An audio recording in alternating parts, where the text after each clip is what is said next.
Uttarakhand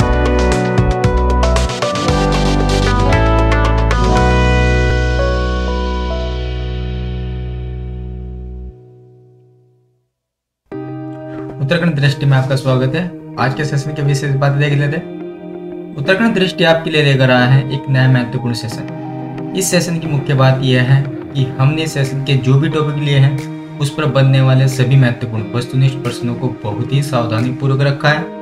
Uttarakhand UKPSC pre की दृष्टि से विशेष प्रश्नों का सामग्री है। उत्तराखंड यूके ट्रिपल एस या यूक की भी दृष्टि से विशेष प्रश्नों का सामग्री है।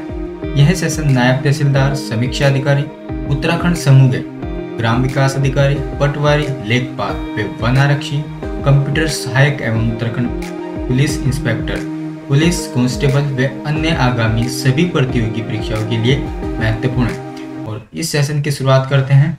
आज का हमारा जो टॉपिक है वह हिस्ट्री से रिलेटेड है, उत्तराखंड इतिहास से। और उत्तराखंड इतिहास का प्राचीन इतिहास हमने इसमें कवर किया है। और आज का जो सेशन है विशेष हमारा कत्यूरी राजवंश से संबंधित ये टॉपिक है। कत्यूरी राजवंश से संबंधित हमने इसमें सभी प्रकार के प्रश्नों को सम्मिलित किया है ताकि आगामी परीक्षा में इनसे बहुत ही हेल्प हो सके। आइए शुरुआत करते हैं और आज के सेशन की। और आज के सेशन का पहला प्रश्न देखते हैं। प्रश्न नंबर 1, कत्यूरी वंश की स्थापना कब हुई थी? तो सबसे पहले हम स्थापना की बात करेंगे। तो कत्यूरी राजवंश की स्थापना आपके ऑप्शन है 600 ईस्वी में, या फिर ऑप्शन बी 700 ईस्वी में, या फिर ऑप्शन सी 800 ईस्वी में, या फिर ऑप्शन डी 900 ईस्वी में। तो इस प्रश्न का सही उत्तर हो जाएगा ऑप्शन बी 700 ईस्वी में।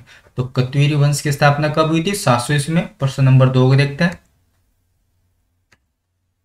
कत्यूरी राजवंश के संस्थापक कौन थे? आपके ऑप्शन है बसंत देव, या फिर ऑप्शन बी निम्बर देव, या फिर ऑप्शन सी लखनपाल देव, या फिर ऑप्शन डी सुभिक्ष राजदेव। तो इस प्रश्न का सही उत्तर हो जाएगा ऑप्शन ए बसंत देव। तो कत्यूरी राजवंश के संस्थापक कौन थे? बसंत देव। प्रश्न नंबर 3 को देखते हैं। कत्यूरी राजवंश की कुल देवी का नाम क्या था? आपके ऑप्शन है मटियाणी देवी, या फिर ऑप्शन बी चंडिका देवी, या फिर ऑप्शन सी मनसा देवी, या फिर ऑप्शन डी कोट भ्रामरी देवी। तो इस प्रश्न का सही उत्तर हो जाएगा ऑप्शन डी कोट भ्रामरी देवी। जो कत्यूरी राजवंश की जो कुल देवी हुआ करती थी, कौन हुआ करती थी? कोट भ्रामरी देवी। प्रश्न नंबर 4 को देखते हैं। कत्यूरी राजाओं का मुख्य स्थान रहा है। आपके ऑप्शन है दूनागिरी, या फिर ऑप्शन बी बागेश्वर, या फिर ऑप्शन सी द्वाराहाट, या फिर ऑप्शन डी जागेश्वर। तो इस प्रश्न का सही उत्तर हो जाएगा ऑप्शन बी बागेश्वर। तो कत्यूरी राजा का जो मुख्य स्थान रहा है वह कहाँ है? बागेश्वर में। प्रश्न नंबर 5 पे देखते हैं। पांडुकेश्वर ताम्र में किस शासक को कलिकलंग पंख में मगन धरती के उद्धार के लिए 12 अवतार बताया गया है?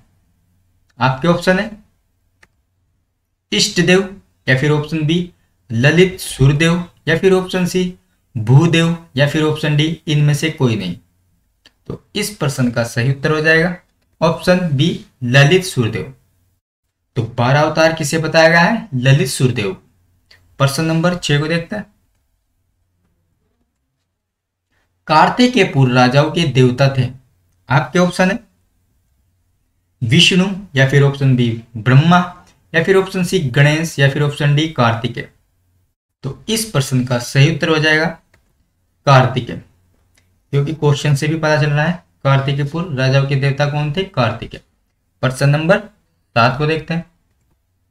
ललित सूर्यदेव के बाद उसके पुत्र भूदेव के राजा बनने का उल्लेख है। तो आपको बताना है ये उल्लेख कहां पर है। आपके ऑप्शन है पांडुकेश्वर ताम्र में, या फिर ऑप्शन बी प्रयाग प्रस्ती में, या फिर ऑप्शन सी राजतरंगिणी में, या फिर ऑप्शन डी इनमें से कोई नहीं। तो इस प्रश्न का सही उत्तर हो जाएगा ऑप्शन ए पांडुकेश्वर ताम्र। तो पांडुकेश्वर ताम्र में यह मिलता है कि ललित सूर्यदेव के बाद उसका पुत्र भूदेव राजा बनने का उल्लेख किसमें मिलता है? पांडुकेश्वर ताम्र में। और प्रश्न नंबर 7 का सही उत्तर हो जाएगा ऑप्शन ए। प्रश्न नंबर 8 को देखते हैं। प्राचीन कालीन समय में कत्यूरी राजाओं की शीतकालीन राजधानी कहां बनाई थी? आपके ऑप्शन है टिंगुली, या फिर ऑप्शन बी गोबीश्वर, या फिर ऑप्शन सी रानीखेत, या फिर ऑप्शन डी कोटद्वार। तो इस प्रश्न का सही उत्तर हो जाएगा ऑप्शन ए टिंगुली। तो जो प्राचीन राजधानी हुआ करती थी कत्यूरी राजाओं की, वो कहाँ हुआ करती थी? ठुगुली में, और ये शीतकालीन राजधानी हुआ करती थी। और प्रश्न नंबर 9 को देखते हैं। द्वारा हाट में कत्यूरी राजाओं ने कितने मंदिरों का निर्माण करवाया था? आपके ऑप्शन है 30, या फिर ऑप्शन बी 35, या फिर ऑप्शन सी 40, या फिर ऑप्शन डी 45। तो इस प्रश्न का सही उत्तर हो जाएगा ऑप्शन ए 30। तो जो कत्यूरी राजाओं ने जो मंदिरों का निर्माण कराया था, वहां पर 30 मंदिरों का निर्माण कराया था। इस प्रश्न का सही उत्तर हो जाएगा ऑप्शन ए। प्रश्न नंबर 10 को देखते हैं। सर्वाधिक मुद्राएं किस कुणिद शासक के शासनकाल से प्राप्त हुई है? आपके ऑप्शन है अमोघ भूति के शासनकाल से, या फिर ऑप्शन बी बसंत देव, या फिर ऑप्शन सी कणाद, या फिर ऑप्शन डी खरपदेव। तो इस प्रश्न का सही उत्तर हो जाएगा ऑप्शन ए अमोघ भूति। तो जो सर्वाधिक मुद्राएं जो मिली है कुणिद शासकों की, वे किसके शासनकाल से मिली है? अमोघ भूति के शासनकाल से। तो प्रश्न नंबर 10 का ऑप्शन ए सही हो जाएगा अमोघ भूति। प्रश्न नंबर 11 को देखते हैं। टीलू रोतली पर वार करने वाला कत्यूरी सैनिक था? आपके ऑप्शन है राम सिंह, या फिर ऑप्शन बी रामू रजवार, या फिर ऑप्शन सी चंदू रजवार, या फिर ऑप्शन डी इनमें से कोई नहीं। तो इस प्रश्न का सही उत्तर हो जाएगा ऑप्शन बी रामू रजवार। तो टीलू रोतली पर वार करने वाला कत्यूरी सैनिक कौन था? रामू रजवार। तो प्रश्न नंबर 11 का ऑप्शन बी सही हो जाएगा। और प्रश्न नंबर 12 को देखते हैं। परिवर्तित सिक्के किसने चलाए थे? आपके ऑप्शन है अग्रराज द्वारा, या फिर ऑप्शन बी अमोघ भूति द्वारा, या फिर ऑप्शन सी कुणिद द्वारा, या फिर ऑप्शन डी ताम्र द्वारा। तो इस प्रश्न का सही उत्तर हो जाएगा ऑप्शन बी अमोघ भूति द्वारा। तो परिवर्तित सिक्के चलाए किसने थे? अमोघ भूति के द्वारा परिवर्तित सिक्के चलाए गए थे। तो इस प्रश्न का सही उत्तर हो जाएगा ऑप्शन बी अमोघ भूति। प्रश्न नंबर 13 को देखते हैं। 1191 ईस्वी में पश्चिमी नेपाल के किस राजा ने कत्यूरी राजाओं पर राज्य पर आक्रमण किया था? आपके ऑप्शन है अशोक चल ने, या फिर ऑप्शन बी कासल देव, या फिर ऑप्शन सी रण बहादुर, या फिर ऑप्शन डी में से कोई नहीं। तो इस प्रश्न का सही उत्तर हो जाएगा ऑप्शन ए अशोक चल। तो ये नेपाल का कौन सा शासक था? अशोक चल। तो अशोक चल ने क्या करा था? कत्यूरी राज्य पर आक्रमण। और ये कब किया था? 1191 में। तो इस प्रश्न का सही उत्तर हो जाएगा ऑप्शन ए अशोक चल। प्रश्न नंबर 14 को देखते हैं। चंपावत के बालेश्वर मंदिर से प्राप्त अभिलेख किस शासक से संबंधित है? आपके ऑप्शन है सुखलदेव, या फिर ऑप्शन बी ब्रह्मदेव, या फिर ऑप्शन सी काचल देव, या फिर ऑप्शन डी इनमें से कोई नहीं। तो इस प्रश्न का सही उत्तर हो जाएगा ऑप्शन सी काचल देव। तो चंपावत के जो बालेश्वर मंदिर से जो प्राप्त अभिलेख हैं वे किस शासक से संबंधित है? काचल देव से। तो प्रश्न नंबर 14 का ऑप्शन सी सही हो जाएगा। और प्रश्न नंबर 15 को देखते हैं। 5 ताम्रपत्र जागेश्वर, बैजनाथ, बागेश्वर, बद्रीनाथ, पांडुकेश्वर किस राजवंश से संबंधित है? आपके ऑप्शन है चंदवंश से, या फिर कत्यूरी वंश से, या फिर ऑप्शन सी परवार वंश से, या फिर ऑप्शन डी गोरखा वंश से। तो इस प्रश्न का सही उत्तर हो जाएगा ऑप्शन बी कत्यूरी वंश से। प्रश्न यहां पर यह भी बन सकता है 5 ताम्रपत्र क्या है, कौन कौन से है? आपको ऑप्शन में दे दिया जाएगा जागेश्वर, बैजनाथ, बागेश्वर, बद्रीनाथ, या फिर पांडुकेश्वर। तो इनमें से किसी का भी यूज करके क्वेश्चन को बना सकते हैं। तो इस प्रश्न का सही उत्तर हो जाएगा ऑप्शन बी कत्यूरी वंश। तो ये 5 के 5 जो ताम्रपत्र हैं ये किससे संबंधित है? हमारे कत्यूरी वंश से। और प्रश्न नंबर 16 को देखते हैं। किस भारतीय नरेश का एक परवर्ती राजकुमारी से विवाह का उल्लेख मिलता है? आपके ऑप्शन है समुद्रगुप्त, या फिर ऑप्शन बी हर्षवर्धन, या फिर ऑप्शन सी पुष्यमित्र, या फिर ऑप्शन डी इनमें से कोई नहीं। तो इस प्रश्न का सही उत्तर हो जाएगा ऑप्शन बी हर्षवर्धन। तो जो हर्षवर्धन का उल्लेख कहां पर मिलता है? एक परवर्ती राजकुमार से विवाह का उल्लेख। और इस प्रश्न का सही उत्तर हो जाएगा ऑप्शन बी, हर्षवर्धन। प्रश्न नंबर 17 को देखते हैं। कत्यूरी राज्य के मुख्य राजमिस्त्री को कहा जाता था। आपके ऑप्शन है नरपति, या फिर ऑप्शन बी घटपाल, या फिर ऑप्शन सी करिका, या फिर ऑप्शन डी इनमें से कोई नहीं। तो इस प्रश्न का सही उत्तर हो जाएगा ऑप्शन बी, ऑप्शन सी करिका। तो कत्यूरी राज्य के मुख्य राजमिस्त्री को कहा जाता था क्या? करिका। प्रश्न नंबर 18 को देखते हैं।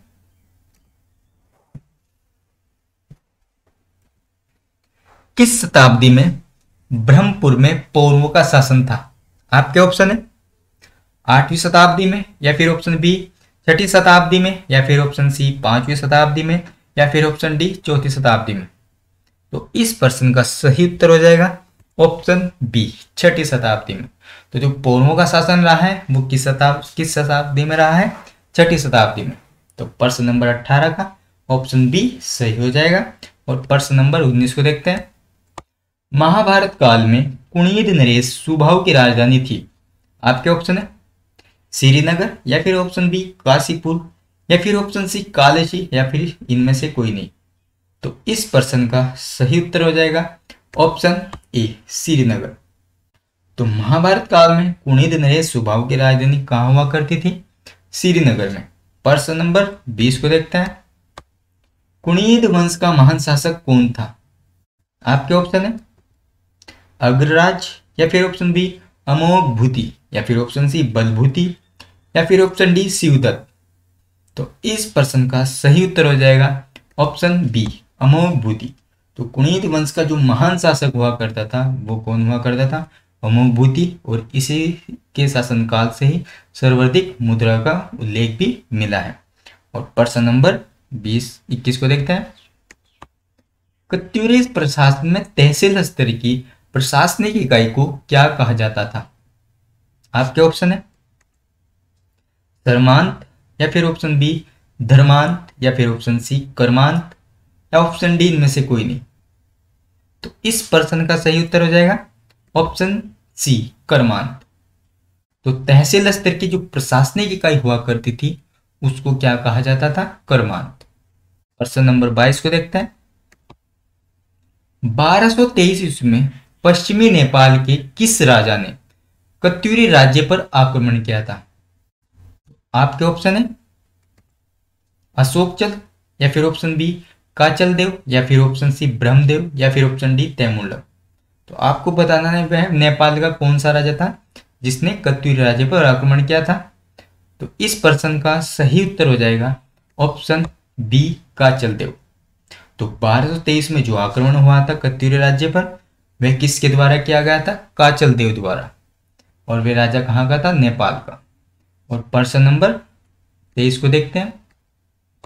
गोविशाण नगर का सर्वप्रथम सर्वेक्षण किस पुरातात्विद ने किया? आपके ऑप्शन है ऑप्शन ए कनिंघम, या फिर ऑप्शन बी टॉमसन, या फिर ऑप्शन सी अलेक्जेंडर, या फिर ऑप्शन डी इनमें से कोई नहीं।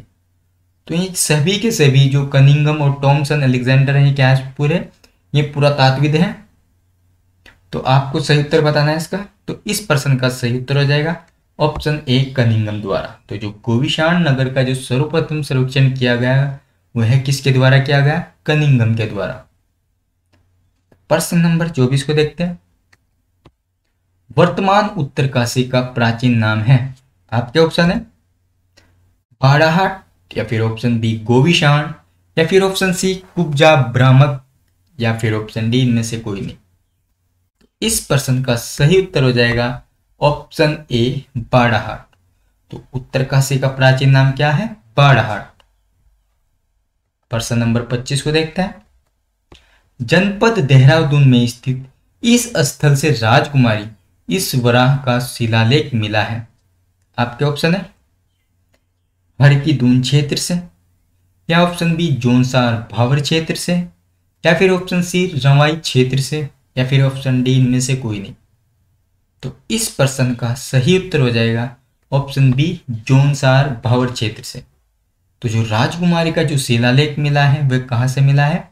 जोनसार भावर क्षेत्र। ये कहाँ पर पड़ता है? जनपद देहरादून में। प्रश्न नंबर 26 को देखते हैं। उत्तराखंड में वास्तुकला तथा मूर्तिकला में स्वर्णकाल किस वंश का माना जाता है? आपके ऑप्शन है कार्तिकेयपुर राजवंश का, या फिर ऑप्शन बी पंवार वंश का, या फिर ऑप्शन सी चंद वंश का, या फिर ऑप्शन डी नाग वंश का। तो इस प्रश्न का सही उत्तर हो जाएगा ऑप्शन ए कार्तिकेयपुर राजवंश का। तो उत्तराखंड में जो वास्तुकला तथा मूर्तिकला का स्वर्णकाल माना जाता है वह किस वंश का माना जाता है? कार्तिकेयपुर राजवंश का। प्रश्न नंबर 27 को देखते हैं। मौर्य सम्राट अशोक द्वारा यमुना टोन संगम पर स्थापित शिलालेख किस भाषा में है? आपके ऑप्शन है ऑप्शन ए खरोष्टी भाषा में, या फिर ऑप्शन बी पाली भाषा में, या फिर ऑप्शन सी अरमाइक भाषा में, या फिर ऑप्शन डी इनमें से कोई नहीं। तो इस प्रश्न का सही उत्तर हो जाएगा ऑप्शन बी पाली भाषा में। और ये शिलालेख आपको पता होगा ये कहाँ से प्राप्त हुआ है? देहरादून। देहरादून के किस स्थान से? कालसी नामक स्थान से ये शिलालेख प्राप्त हुआ है। और वे किस नदी के तट पर है? किस नदी के तट पर है? यमुना टोंस संगम पर स्थित है, कालसी नामक स्थान है जो। और ये शिलालेख किस भाषा में है? पाली भाषा में। इसी प्रकार से भी इस पर क्वेश्चन बन सकता है। तो इस प्रश्न का सही उत्तर हो जाएगा हमारा ऑप्शन बी पाली भाषा। प्रश्न नंबर 28 को देखते हैं। केदार खंड में वर्णित गोस्थल एवं राजस्व अभिलेखों में उल्लेखित गोथला ग्राम ही है। तो आपके ऑप्शन है कि गोथला ग्राम ही क्या है? वो गंगापुर, या फिर ऑप्शन बी गोविशान, या फिर ऑप्शन सी गोपीश्वर, या फिर ऑप्शन डी इनमें से कोई नहीं। तो इस प्रश्न का सही उत्तर हो जाएगा ऑप्शन सी गोपीश्वर। तो जो गोथला ग्राम ही है वो क्या है? गोपीश्वर। तो इस प्रश्न का सही उत्तर हो जाएगा ऑप्शन सी गोपीश्वर। प्रश्न नंबर 29 को देखते हैं। बसंत आसंत देव, खरपर देव और कल्याण राजदेव किस वंश के राजा थे? आपके ऑप्शन है कुणिद वंश के, या फिर ऑप्शन बी पौरव वंश के, या फिर ऑप्शन सी कत्यूरी वंश के, या फिर ऑप्शन डी सोलनादित्य वंश के। इस प्रश्न का सही उत्तर हो जाएगा ऑप्शन सी कत्यूरी वंश के। तो यह सभी राजा किस वंश के थे? कत्यूरी वंश के। तो प्रश्न नंबर 29 का ऑप्शन सी हो जाएगा कत्यूरी वंश। प्रश्न नंबर 30 को देखते हैं। आज के सेशन का हमारा अंतिम प्रश्न है। हस्तलिखित ग्रंथ गुरु पादुक प्राप्त हुआ है। आपके ऑप्शन है कि ये कहाँ से प्राप्त हुआ है? जोशीमठ से, या फिर ऑप्शन बी उत्तरकाशी से, या ऑप्शन सी अल्मोड़ा से, या फिर ऑप्शन डी देहरादून से।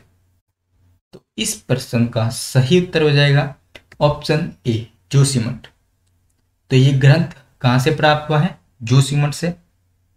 उत्तराखंड दृष्टि का यह सेशन आपको कैसा लगा? आप हमें कमेंट के माध्यम से बता सकते हैं। और हमारे चैनल उत्तराखंड दृष्टि को आप जरूर सब्सक्राइब करें। और हमारा अगला सेशन का जो वीडियो है वह चंद वंश से संबंधित है, और उस पर भी हम विशेष महत्वपूर्ण प्रश्न को लाने वाले हैं। धन्यवाद।